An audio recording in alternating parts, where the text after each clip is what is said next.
बुड़ीजीव कि कौलिक वृत्ति आउ देखिबाकु मिलुनी कमारशाल।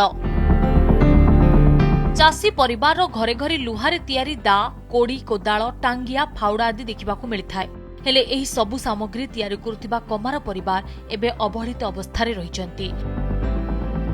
कटक जिला बांकी बजार, साहाड़ापदा, बरहमपुरा, कुसुपंगी, मुकुंदपुर, तालबस्त, जगन्नाथपुर आदि अनेक गाँव में कमार परिवार रुहंती।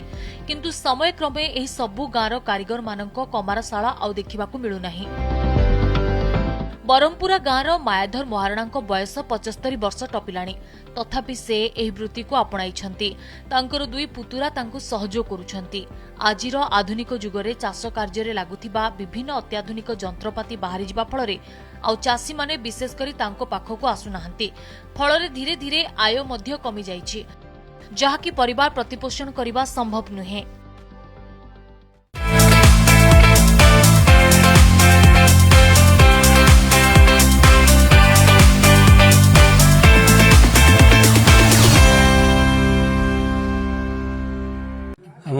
बापा सागर कम करूँ आग आ बापा चलीगले आम पुतुरार मोर कम करूँ।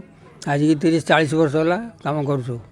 से जिते लोक आसूले 30-40 खंड गाँव लोक आसूले कम बहुत होता।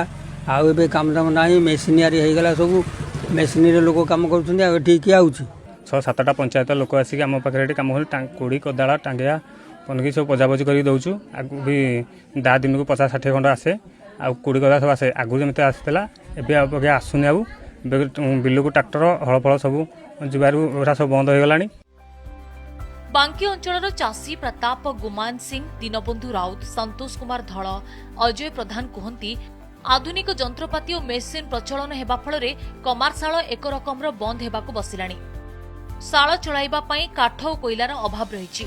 दिनकु गोटे किंबा दुईटी काम आसुथिबा बेले चढ़ा दाम रे कोइला किणी निया आंच लगाई काम कले मजूरी अपेक्षा खर्च अधिक हेउछि। केवल कूल बेउसा बंचाई रखिबा पई से एही काम करुथिबा कहिसंती। कोड़ी टांगिया जो नुहा हरिका हल अच्छी आम पजापजी कर आसू आ तेबे धान कटाकटी हो सब गाड़ी में कम ही गला दा पचा 2-3 खंड दा आनी नुहा 2टा आनी टांगिया आनी कोड़ी आनी पजा 15 वर्ष तले आसला लंगल शगड़ कम होता जभर जिनस आसला। आजिकल तो मेसीन बाहला तेणुक आउ लोक आसुना। धीरे धीरे तांकर काम करवा बंद हो लोक सब मेसीन रे धान काटिले। आउ दरकार ना ट्रैक्टर आउ मेसीनारी जिन सब धरिक कम करनी तेणुक आउ शालू को आसुना। सरकार को तरफ किछि प्रोत्साहन मिलिले एही कारीगरी बंची रही पारंता। बांकीरू अनंत पटनायक रिपोर्ट, कनक न्यूज।